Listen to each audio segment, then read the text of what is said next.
And just a quick note before we begin. This podcast is for informational and educational purposes only. I'm not a licensed professional, just a parent who's experienced unimaginable loss. This isn't meant to replace help from a therapist, doctor, or other mental health professional. If you're struggling, please reach out to someone qualified. You're not alone.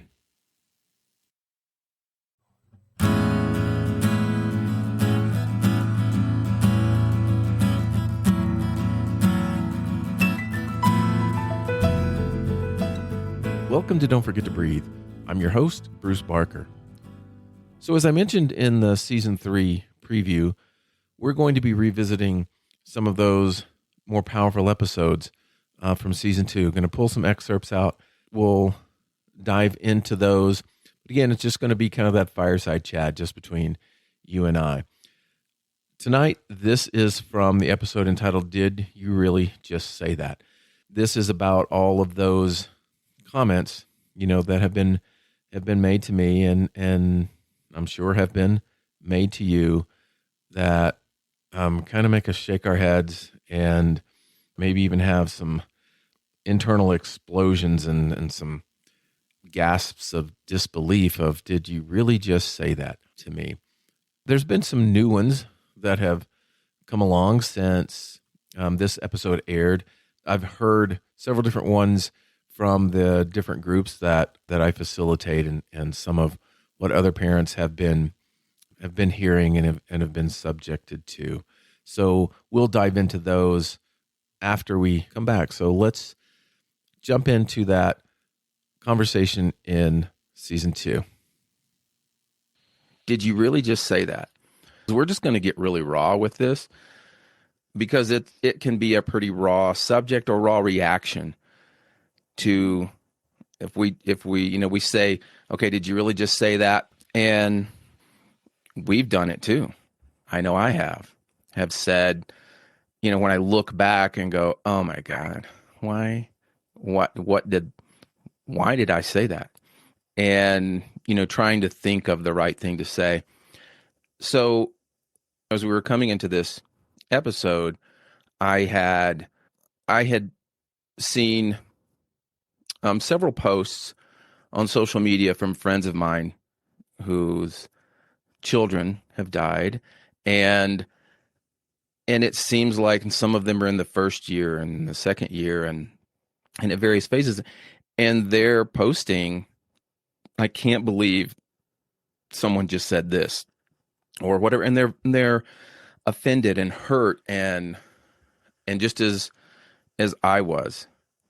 And so as I reached out to them to ask if I could share some of that tonight, I know what my reaction was when I read it. Initially, I believe that as I point out some of this stuff, everybody's language filter is going to probably go away. I mean, I've had, and I think that those of you listening, you've probably heard most of what we're going to say tonight, and some of it is, it's almost like a classic line, right? Well, they're in a better place. Well, no, they're not with me. They're not with me. There is no comfort in saying that, or, she's not in pain any longer. I'm in pretty much agony 24/7. So that's not a comforting thought. And then some of these, and that's only a couple, because the whole over it thing comes up. Oh my God.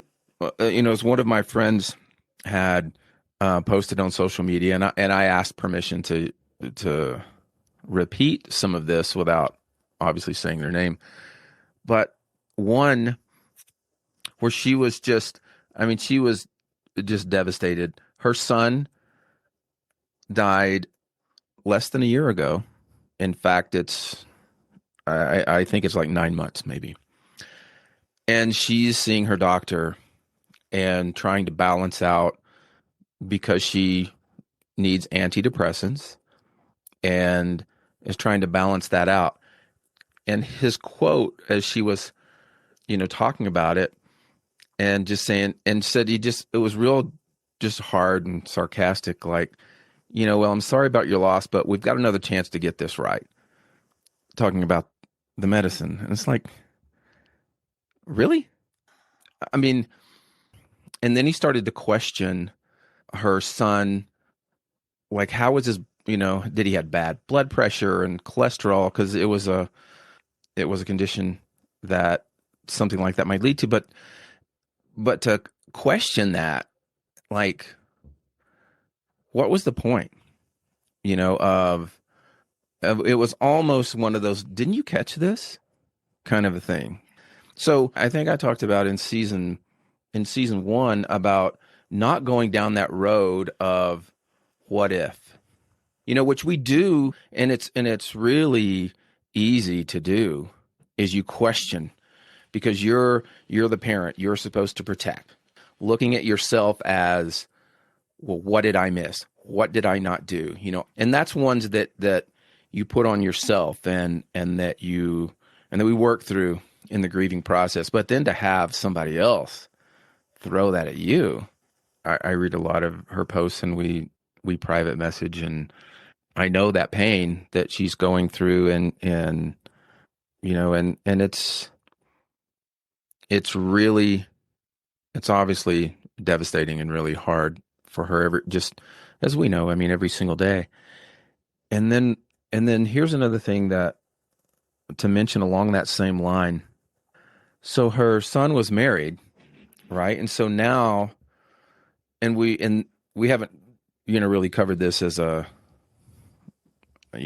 topic, I guess, but now her daughter-in-law, who is young, because he was young, is now lost the love of her life, and has found herself suddenly a widow at a young age. So my friend shared with me that just last week, that someone told her daughter-in-law that they had a man for her to meet. And like, are you kidding me? Like, it's been 9 months. And as she pointed out, like, the headstone isn't even there yet, and the dirt hasn't even settled, and someone's trying to set her up with someone. Like, now, and she didn't point out who it was that did that. And so for my friend, not only is she grieving the loss of her son, but she's also grieving for her daughter-in-law, a member of her family, the pain and the grief and the hurt she's feeling. That affects her as well. And obviously she was offended and cried and said no. And I mean, so another one of my friends who I just love dearly. In fact, she was there. We were working in the same building, and I know I mentioned her in season one, but she was there when I drove back to my shop after getting the phone call that Kristen had died. She knew Kristen, and she's the one that jumped in, and while I'm in just a complete fog, making the travel arrangements, doing all of this stuff for me. And her son died a little over a year ago. So she shared with me today, and the one of the things that she says happens often, right, is whether it's a text or they're at dinner or a phone call, and the question is, well, how are you? Right? And I know when somebody's asked me that question, depending, and most of the times, and just like she would typically answer, so, we're pretty good, thanks. Because do you really want to know how I am? Because if you got an hour, I'll let you know. But that's really not.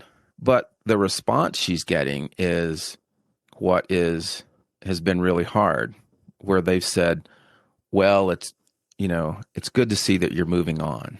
I admire your strength, pushing through and going forward. And in her mind, she translates it as, well, good to see you haven't forgotten your dead son already. I mean, it's like, and you will never move on. There is no getting over it. And this is the one where it's like, yeah, really, are you serious? Like and again, they're trying to think of the right thing to say instead of realizing there is no right thing to say. And that's kind of the purpose of this podcast is all of us who have experienced this, we're just kind of sitting around having this conversation, just like you would if we all got together and we're hanging out and we're having a beer or a glass of wine going, well, you think that's screwed up. So then somebody told me that the other part of this is hopefully there are those listening to the podcast who have not lost a child, but are walking the path with someone or know someone who has, or maybe that it just happened and they came across this podcast and went, all right, I need some pointers. I need to know because I don't know what to do. Well, we're telling you, there is nothing you can say that's going to fix anything or really help anything other than just making it known that you're there. That's it. There's other things that my friend brought up that resonate in different ways. One was her son was their only child, and so then somebody comes up and says, Happy Mother's Day.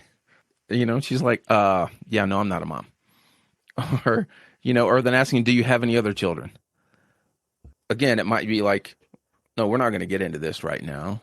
And I think that I respect that if you're not in a place that you want to do that, you're simply, I'm not in a place right this minute to have this conversation with you in this setting. So here's the deal, because I do that.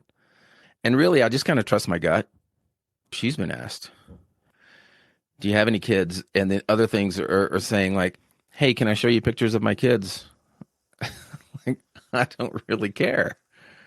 Or as she said, yeah, let me see. Oh, they're precious. Which she's saying, I'm just performing and I'm faking. And I've done it. Yeah, to spare maybe that person or the conversation or sometimes, why do I want to engage in this? So there's multiple reasons that you can just kind of fake it and walk through it. So there was a lot happening at that particular time a few years ago with my friends, and they were very early in their journeys, and the things that people were saying to them were very impactful, as I'm sure they are when people say that to you. Some of the things that I've run across since then and in these groups, as I've had more exposure to, more direct exposure to different people and where they are in their journeys and their stories, some of those that I've heard, especially for those that I know that have had miscarriages or their babies were 9 days old, a week old, less than a year old, and comments that they've heard from people is, well, at least you guys are young and you can try again. That, I'll just let that sit with you because I know you've had a reaction to that, and maybe if your story is similar, you've had the same thing said to you. There's more that have come along. There's actually there's a show on Apple TV right now. It's called Stick. Without throwing out a spoiler, there is a character in that show who has lost a child. In one of the episodes, someone said to this person who had no idea, well, if you had kids, you would understand. I know I had a reaction when I heard that and saying something to the screen. Not that that was helpful. And then obviously the characters did as well. So I think, that's another one of those that sure someone they had no idea, but it's minding those words and just trying to just be nice because we just don't know. We just don't know where someone is in their life, what they've experienced, where they are on their journeys. I took out of that, let's just be kind. I mean, let's face it. Friends, family, even acquaintances, they're going to keep saying things to us that hurt, things that cut, that feel disconnected or even uncaring. And when you're a grieving parent, those words can sting in ways most people will never understand. But here's the truth. It's usually not because they don't care. In fact, it's just the opposite. They do care, but they just don't understand. They haven't been through what we've been through. They haven't been taught what to say or even how to be truly present with someone in deep grief. They want to help, but in most cases, they don't know how. An example is a few months after Kristen died, I was in the greeting card section at a Target looking for a birthday card, and I noticed this woman standing near the sympathy cards, picking them up one by one, reading them, putting them back. She looked confused, lost, really. So I walked over and I asked, it looks like you're having trouble finding the right card. Can I ask what kind of loss it was? So she told me her friend had just had a miscarriage and she wanted to get something for her and her husband, but nothing seemed to say the right thing. And I told her that's because none of them do. None of these cards will come close to saying the right thing or offering any real comfort. So she looked at me and she said, well, then what do I do? So I shared with her that my daughter had died just a few months earlier and that if I could offer any advice, it would be this. Just get a blank card and simply write, I know there are no words I can say right now that will help, but I am here for you. Whenever you need me, I will not walk away. I will walk with you as much as you will allow. I said, that's it. Just presence, just love. Because conversations or even the avoidance of conversations about grief, especially the death of a child, make most people really uncomfortable. These aren't everyday normal chats. And because of that, many people, they'll just shut down or they'll say something that really misses the mark. And we've talked about some of those things that people will say.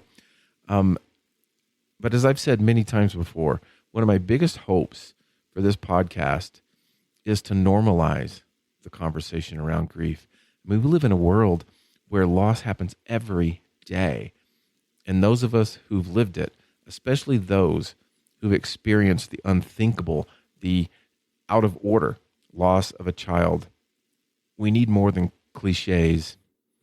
We need comfort. We need presence. We need understanding. We need hope. And then ultimately we need healing. So if you're listening and you're grieving, I hope this reminds you that you are not alone. And if you're someone walking beside a grieving friend, know this. You don't need perfect words. You just need to show up. We're just going to wrap that up tonight, and there'll be more of these where we'll revisit some of the season 2 podcasts and take some of those excerpts out and talk about those a little bit. We have some parents that are going to be sharing their stories. I'm just still going through some editing on that. That will be coming up soon as well. So until next time, thanks for joining.